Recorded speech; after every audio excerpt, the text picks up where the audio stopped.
ألف تحية للجنوب.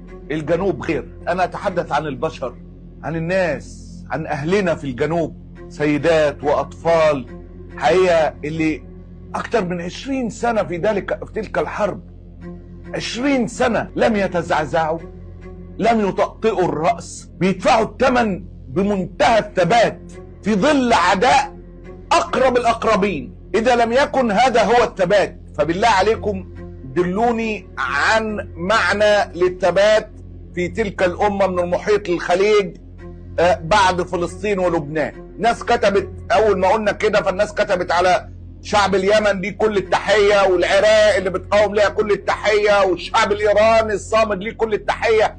لكن الجنوب غير. كل الحروب دي، كل هؤلاء الشعوب اللي ليها كل الاحترام والتحية والله حاربت على فترات.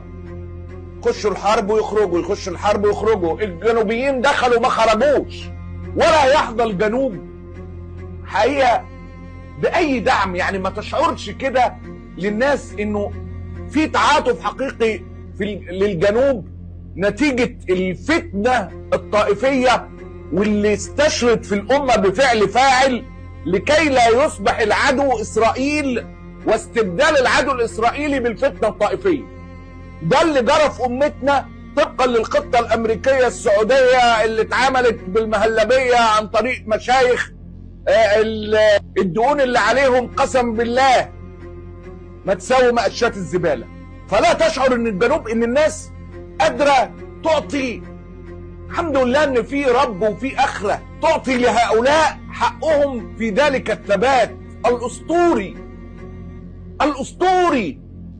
لن قلبوا على الحزب ولا لعنوه ولا رفعوا الراية البيضاء. داخلين في ربع قرن.